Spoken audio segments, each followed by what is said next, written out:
Hey guys, it is about 8:25 a.m. on this Wednesday, February 12th, 2025, and we're here to talk about AEW Grand Slam Australia and the debacle that this event has become because quite honestly, Tony Khan has no one but himself to blame for this. Now, a little bit of history. Last year during Grand Slam in New York, and I think even during All Out and All In as well, All In London and All Out Chicago, and then they would keep talking about it through the other events they had, Wrestle Dream, Wrestle Dream, and then Full Gear and so on. Excuse me. But basically, long story short, it was being advertised for quite some time, and they even had one of the home country talents in Timeless Tony Storm go down there and promote this, along with Paul White, that formerly the Big Show. You know, they had them go down and promote this for AEW, basically advertising that they're going to go and have this show at Suncorp Stadium, which could fit about 50,000 plus, and everything seemed to be riding high momentum wise for this to potentially be a very big show, the first show down under. The issue though was that tickets weren't selling well, and the city and region of Australia that Tony chose, it has wrestling fans in it, and it probably has wrestling promotions, located there as well, but isn't as populated, isn't as big, isn't as, I guess you could say notable, globally as, let's say, Melbourne or Sydney, or even Perth. And yet he decides he wants to go to Brisbane.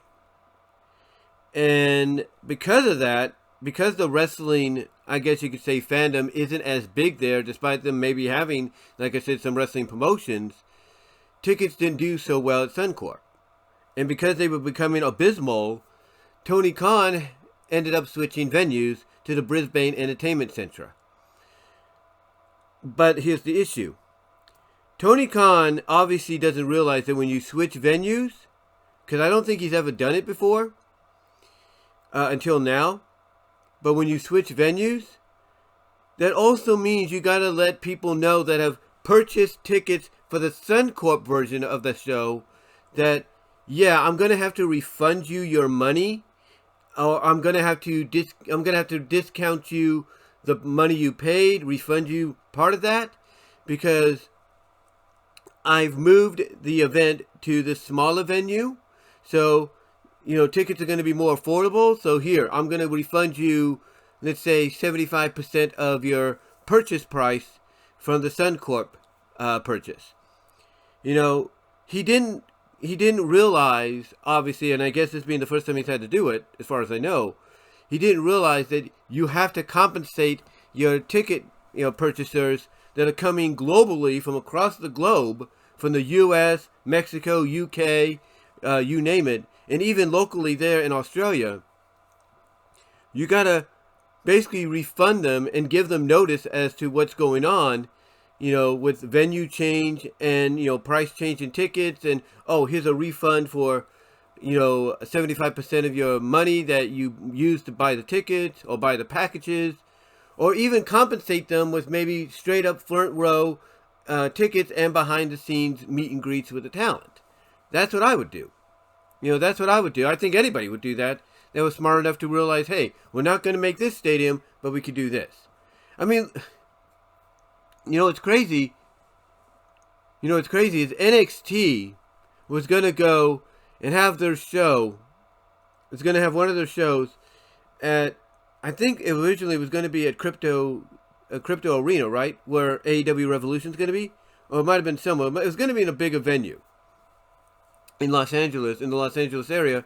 And when they couldn't sell it out, did they keep the venue? Did they decide, we'll be fine, we'll be cool? No. They wanted fans to be compensated for what they were paying for. So they said, hey, we're going to locate to a smaller venue where compensate you for your troubles, refund you a bit of your money, maybe give you a bit of a discount on, merchandise that you're going to buy, and so on and so forth. They compensated them, and for those that wanted to be there but couldn't be because, the venue they went to was smaller, they got refunded and compensated for their troubles. Tony didn't do this. And that's why you have a lot of people frustrated with the fact that they believe they were scammed. They were scammed out of their money by Tony Kahn. And it's like, you got to ask yourself, if you're Tony Kahn or anybody associated with him in All Elite Wrestling, you got to ask yourself, if you're Shad Khan, his father, you got to ask yourself, is this the reputation you want for your family? Is this the reputation you want for your companies, for your endeavors, and all that? Is this the reputation you want? Because if I'm Tony Khan, I'm Shad Khan, and all them, no, it's not the reputation I want. I want my companies, my investments, to have positive reputations, not, very suspicious, underhanded reputations. But yet, that's what's happening here. That's what's happening here. And when you look throughout this video, if you're watching on YouTube and Rumble.com, when you look through this video, you will see the difference in venue size from what they were planning to do to what they're doing now. And you look at that difference in size, and you can not only feel sorry for the talent that's being flown out there probably as of early as tomorrow, but you also got to feel sorry for the fans here in the States, internationally in places like Canada, Mexico, UK, and even there, country-wise in Australia. You got to feel sorry for them for spending the money that they did, not just to attend this event, but to also spend the money on air travel and hotel and other accommodations they're going to need. Food, everything. You got to feel sorry for them.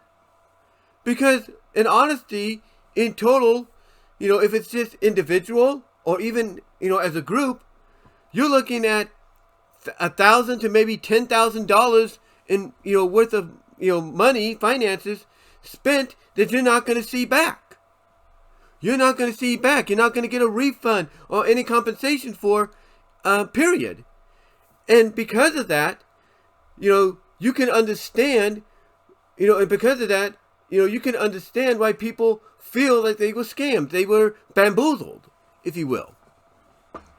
And you can understand why this also shows that Tony, despite having a little bits of glimmer and, shining diamonds in the rough here and there, like last week with Dynamite and Collision, and then finally coming to his senses, or at least somebody knocking him upside his head and having him come, to his senses to finally give complete, thorough releases to 3 talents that didn't want to be there anymore.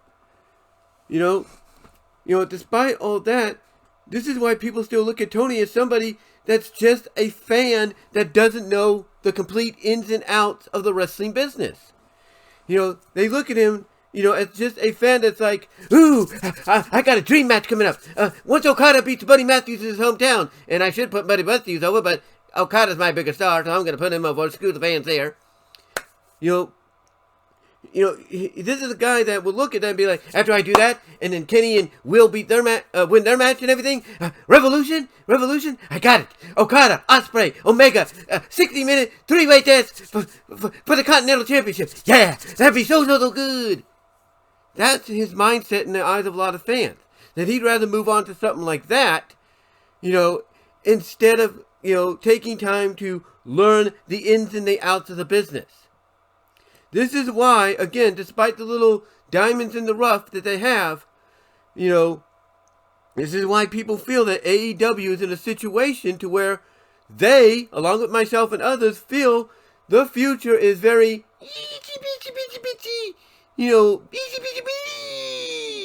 not looking good. It's very, very, very dim. Very, very dim. That's how they look at it. They look at it, the fact that, WBD can come out and say, oh, we love the numbers and everything, and all that. That's fine. That's great. That it's one of the highest rated shows on your streaming platform. But even WBD and the higher ups, people that can oust David Zaslav if they wanted to, even they are not going to tolerate failure, viewers numbers going down, streaming numbers going down for their show, for the AEW shows. Even they are going to get to a point where they're going to want to talk to Tony Khan and say, you either find a way to fix this or you're out, and we're going to make sure no one picks you up. You know, that is how people are viewing AEW's future right now because of Tony Khan. You know, because he's not doing, what needs to be done to truly learn how the business works. He's not. I mean, say what you will about Vince McMahon. Say what you will about Vince McMahon. He grew up in the wrestling business because of his father. Vince never really wanted to be in the wrestling business, but guess what Vince did? He took time out of his life to learn the ins and the outs of the wrestling business. That is why he became the successful promoter he is today, or was as of today. That's why he was the most successful promoter as of today. No matter how you look at it, Tony Khan can gloat that he's he's active and everything. He's the longest living promoter now. Blah blah blah. You can gloat that all you want, Tony, but you haven't shown. But even in your 5-6 years, you haven't shown once that you've learned the ins and the outs of how the wrestling business works. Because if you did, you would have correct coursed this entire situation. You would have let everybody that purchased tickets, packages, and all that internationally, and country, locally, and all that in Australia, and internationally from the States, the UK, Canada, you name it, Mexico, wherever. If you truly knew the ins and the outs of the wrestling business, you would have let people know, those that purchased them, that yeah, unfortunately ticket sales didn't do so well, so we're going to relocate to the entertainment center, and as a result, we're going to refund you 75% of your purchases, and everything, and we're going to compensate you as well by giving you straight front row tickets and backstage meet and greets. That right there would, in my opinion, would have prevented any of the backlash from happening had Tony learned, but he didn't. And that's the one thing, again, that Vince McMahon, whether you like the guy or you don't, and a lot of people don't, at least he was willing to do. At least he was willing to commit to learn the ins and the outs of the business. End of discussion on that. This is why when you see Triple H or others taking pot shots at AEW, taking pot shots at Tony Khan, this is why, this reasoning right here, this situation right here is the exact reason why. And that's a fact. And let me drink some coffee here for a second. But that is an exact fact. There's no denying it. No denying it whatsoever. And again, when you look at these, these photos, you look at these photos and everything of what they were going to be to what they are now, again, you can't blame people for being angry. Hell, I bet you anything, you can't blame the talent for being pissed off. Because here they're thinking they're going to perform in front of 50,000 K plus, at the, the Suncorp Stadium. And now all of a sudden they're going to be performing in front of 13 plus, a 13 plus, if not less than that, at this entertainment center, if you will, in Australia. In the same city, but it's going to be a smaller venue that's basically less than 47K compared to what they would have had previously. Or something like that, or 37K, from what they would have been performing in originally. You can't say they're not pissed off. You can't say talentless Tony Storm's not pissed off. You can't say Buddy Matthews is not pissed off. You can't say Jay White's not pissed off. You can't say the talent that's trying to help AEW get off their feet ain't pissed off. Because they are. I mean, think about this. Think about this, okay? Let me give you this. Okay? Let me give you a comparison. Okay? Okay, here's a comparison. Let's say last year, well, not last year, but let's say 2 years ago, WrestleMania was in SoFi Stadium, right? They were in SoFi Stadium. Okay, they're in SoFi Stadium. Who thinks a lot of the talent who's hearing, oh, you're going to perform in front of 80,000 people, 70,000 people at SoFi, sold out, all throughout, all seats taken. Ground floor, or, field level, bleachers, nosebleed, whatever. You are going to perform in front of a jam-packed crowd 2 nights in a row. And if you're a talent, you're thinking, oh, this is going to be great. I'm going to put on the performance of a lifetime. Me and whoever I'm facing, we're going to tear the roof off SoFi. How would you feel if suddenly you're told, yeah, or suddenly you find out, non-communication-wise, because that's a big issue here too, non-communication-wise, you find out through other means. Maybe, if you're fortunate enough, through some people working close with Tony Khan, but by other means, you find out ticket sales are abysmal, and they've decided to relocate WrestleMania to the venue where NXT got relocated last month, because ticket sales were not doing so well. And I think that was at the Galen Center, or something like that. How would you feel? If you're a talent, how would you feel if you think you're going to be in front of 70K, 80K plus, and then through methods that are not communicational between you and your boss, or the guy that runs the place, or those even associated with him, you find out, oh, ticket sales are abysmal, and we've been relocated to the smaller Galen Center on the campus of UCLA, USC. How would you feel? How would you feel if you're talent, knowing that you're looking forward to doing that, and all of a sudden you're gonna have to have your WrestleMania match in front of a crowd of 6,000? How would you feel? You wouldn't feel happy. I mean, yeah, you'd still go out and give the match, give your best effort. You go out and have, potentially match of the night, if not match of the weekend. But how would you feel? How would you truly feel deep down inside? You'd be angry. You'd be disappointed. You'd be pissed. You'd want to basically take your bags and say, adios. But here's the thing, though. WWE didn't have to do that, because they sold out their venue. They promoted for months that the WrestleMania was going to be in SoFi. They promoted for over several years that it was going to be in SoFi. That's why they sold it out. That's why they sold it out both nights in a row. So, and so on top of that, even if they were ending up in the same situation as WWE, as AEW, even if they were ending up in the same situation, at least they let people know about it. At least they let people know about it, and they would compensate those people for their trouble. They would. They would compensate people that purchased tickets to be there for their trouble. And how would they do it? They either compensate them by saying, hey, go to the Great Western Forum, or go to these theaters or whatever, these IMAXs, and go and attend, and you go and watch the event there, and everything you order is on us. Everything you order is on us, and any merchandise you want to buy is discounted. That's how they would compensate them. I mean, a good example is, believe it or not, 1991. Originally, they were going to have WrestleMania 7 at Memorial Coliseum. Going to hold over 100,000 people. But guess what? Tickets were not doing so well. And also, they weren't sure security-wise if they would be able to maybe protect Sergeant Slaughter due to the character he was portraying on TV at that time.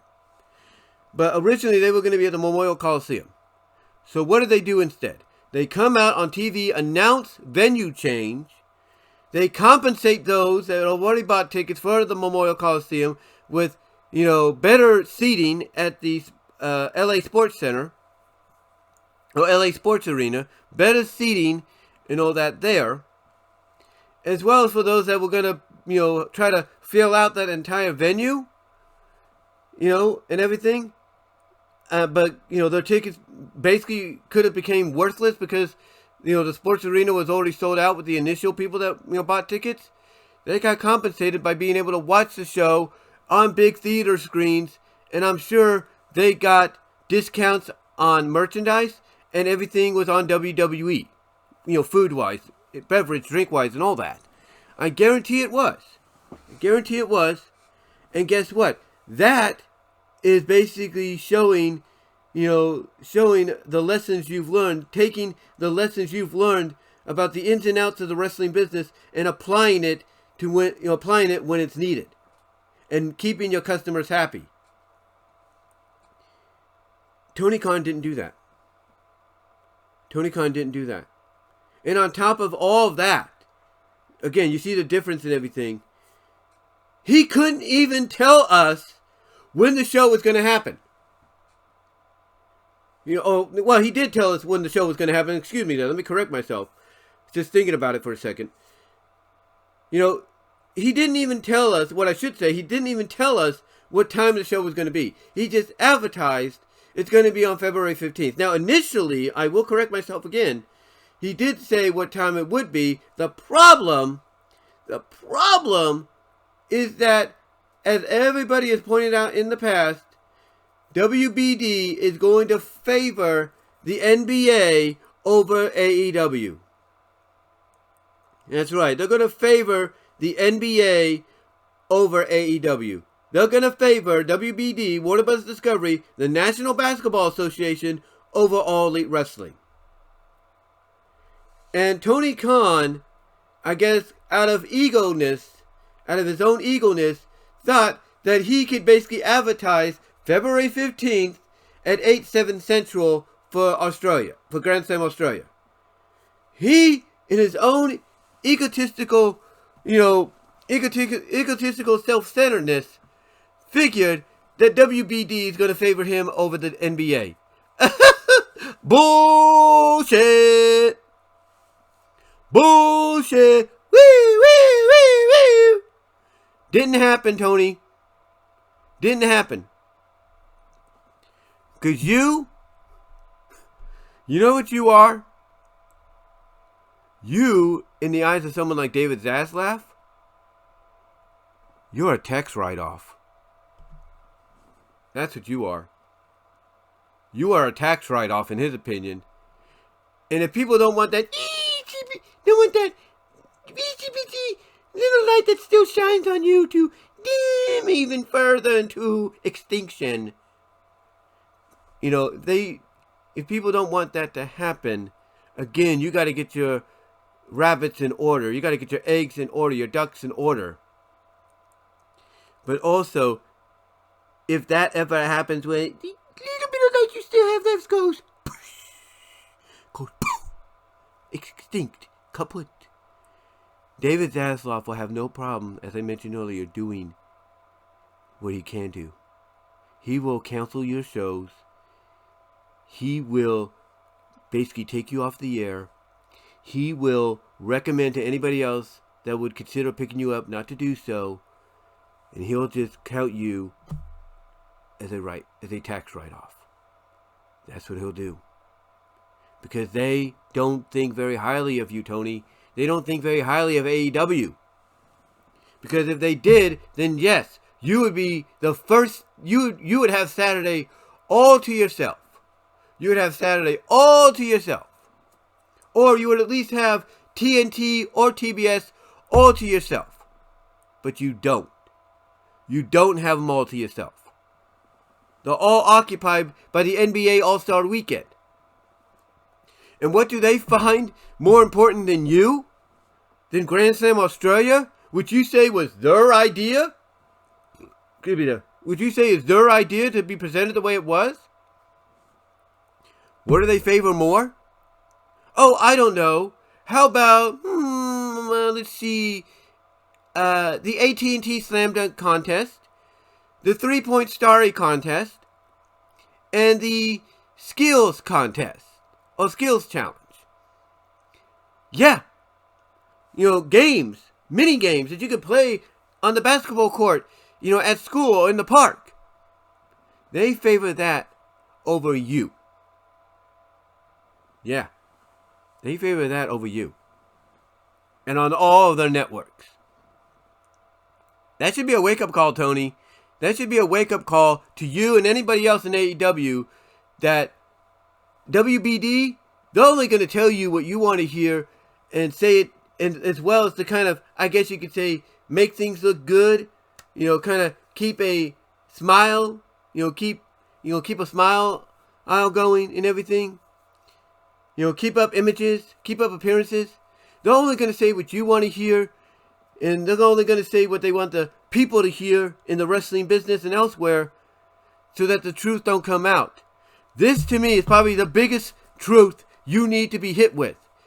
That they don't care about you. They never have cared about you, especially since you've gone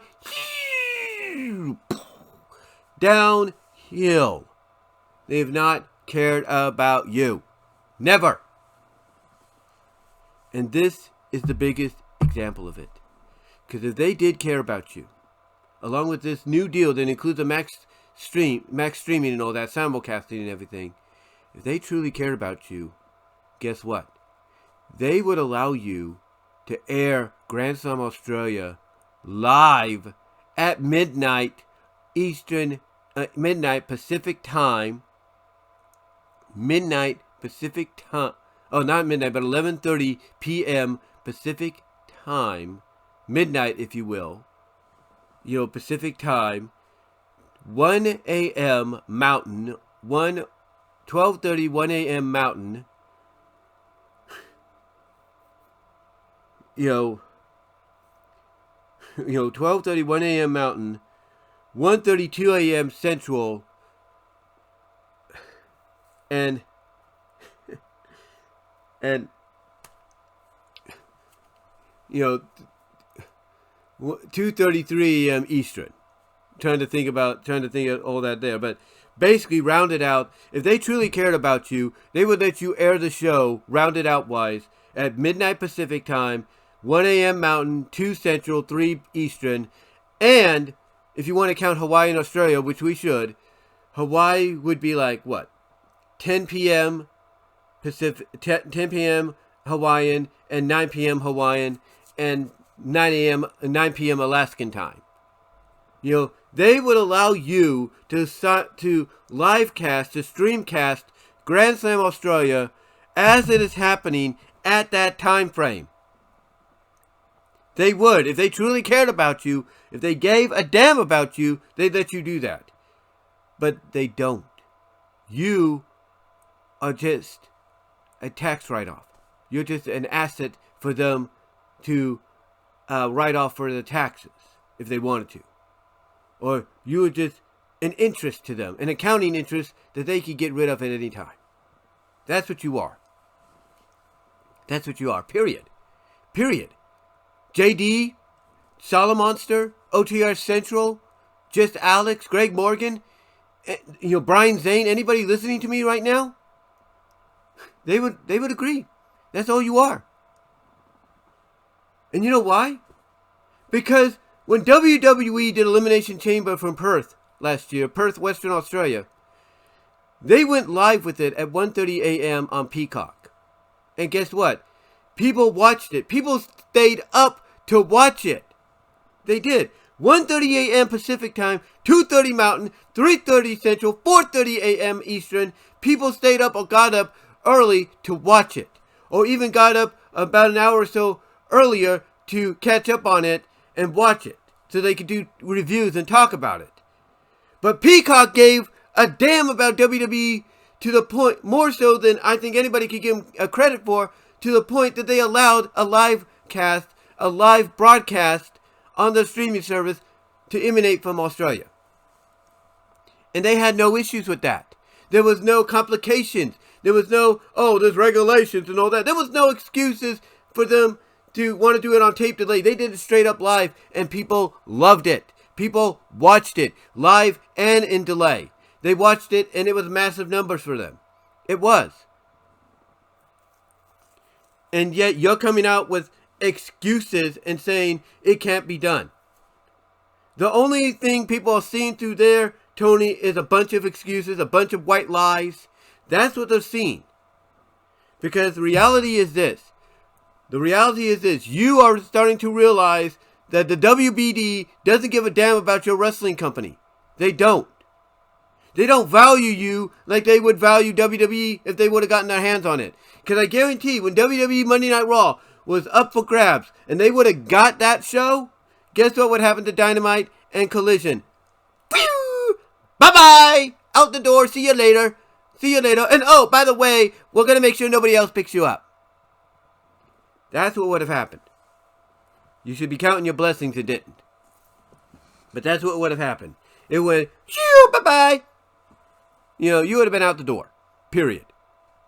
You know, without any opportunity or chance to you get a home elsewhere.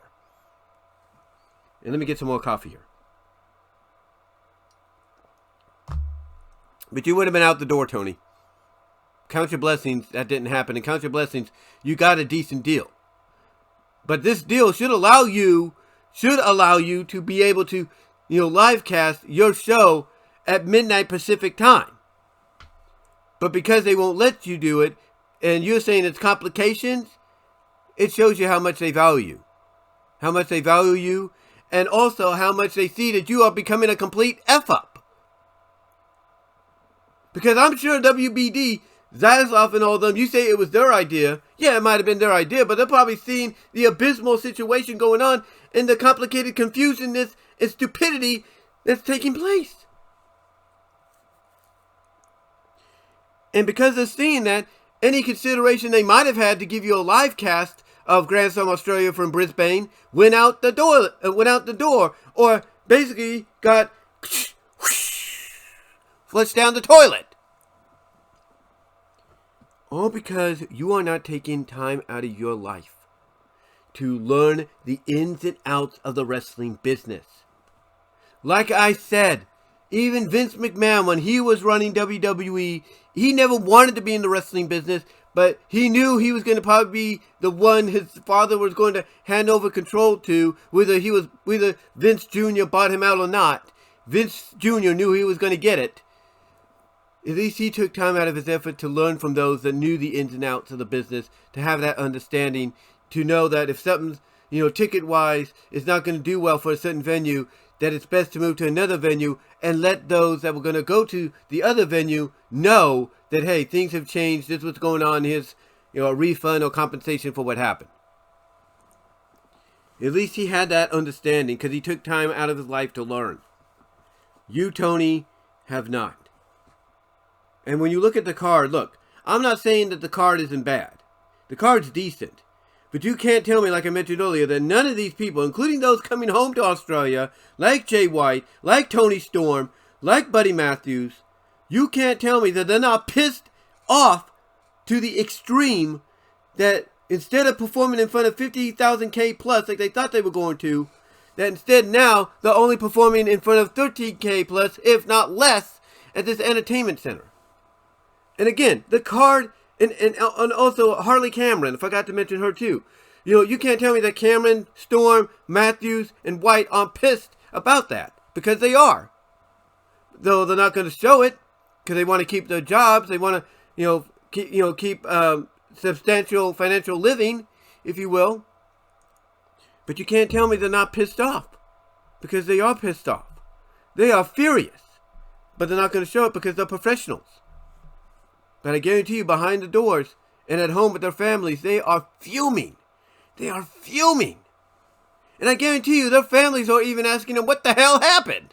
I thought I was going to be attending the show where you're going to be performing, you know, attending the show along with 49,000 plus more members. What happened? What happened to that? You know, you can't tell me that the families are pissed. The wives, the husbands, the boyfriends, the girlfriends are not pissed about that. The sons, the daughters, you know, the sisters, the brothers, the cousins.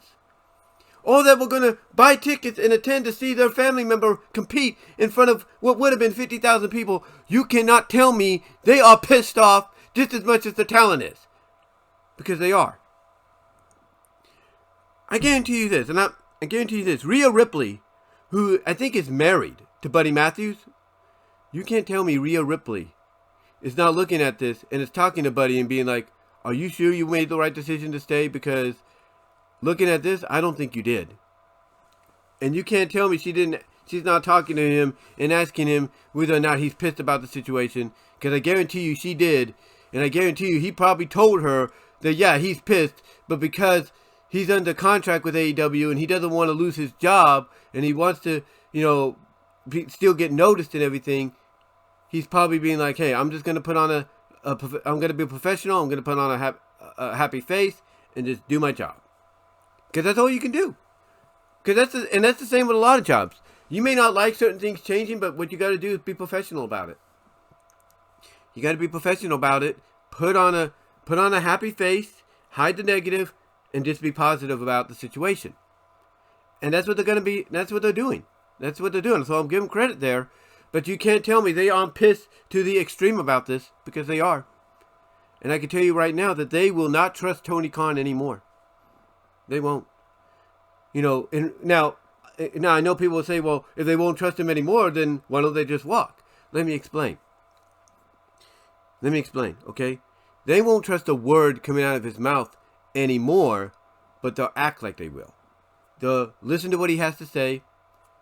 They'll take it with a grain of salt, act like they trust him, and then they're going to go off and ask somebody whether or not what they were told is legit, or they just got, spoon-fed a bunch of shit. That's what's going to happen. But yeah, this is not a good look for AEW. It's not a good look for AEW. Because you're basically making people think you scammed them out of their money. It's not a good look. It's not a good look overall. And it definitely shows you how much WBD values AEW. They don't. Because if they did, they would allow them to live cast the show at midnight Saturday, if you will, Pacific time here on the West Coast. They'd allow them to do that, live cast coast to coast, so people can watch it all at once. They didn't do that. And that's what pisses a lot of folks off. They didn't do that. Instead, what's going on? It's going to be on tape delay. Spoilers are going to be put out there. People are going to already know what's going on.